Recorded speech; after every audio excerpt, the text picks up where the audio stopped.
ဒီလိုမျိုးတယောက်စာဟော့ပေါ်ဆက်တွေကိုနှစ်သောင်းဝန်းကျင်နဲ့စားလို့ရနိုင်ပြီ signature ကွမ်ကျိုးမြေအိုးထမင်းမွမွေးလေးတွေရရှိနိုင်တဲ့အပြင်10ရောက်လာရင်9ရောက်လောက်ကြိုက်တဲ့အာလူးလုံးကြော်ရှိရဲ့ဆိုင်ကိုခေါ်သွားပါမယ်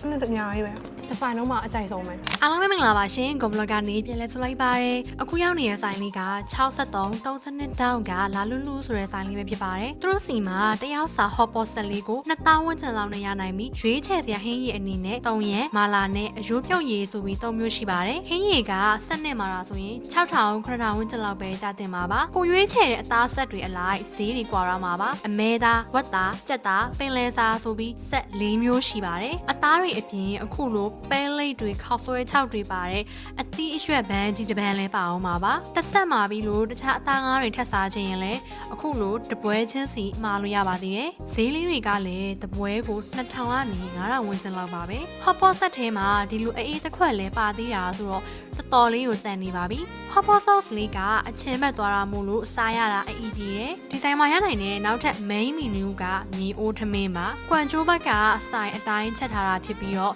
ရွေးချယ်စရာအမျိုးအစားအများကြီးရှိပါတယ်ရှင်အဲ့ထဲမှာကိုအကြိုက်ဆုံးကတော့ခရမ်းသီးမြေအိုးထမင်းပါအဖုံးဖွင့်လိုက်တာနဲ့အနံ့ကမှုေးတက်လာပြီးခရမ်းသီးတွေနဲ့ပြည့်နေတာအရင်မြင်ရပါတယ်မြေအိုးနာကက်နေတဲ့ထမင်းဂျိုးမှုမွေးလေးကိုစားရတာက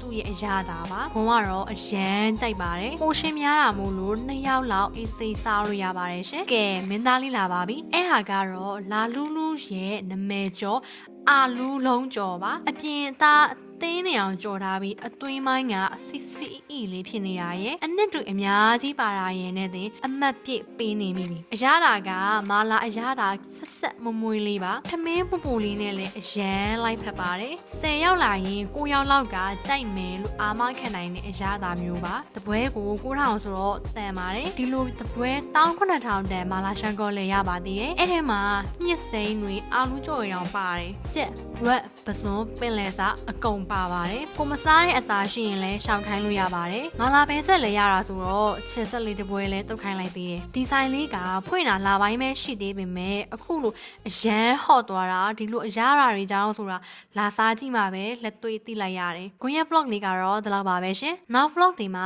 ဘာတွေစားပြအောင်မလဲဆိုတာကိုလည်းစောင့်ကြည့်ပေးကြပါအောင်နော်အားလုံးပဲ bye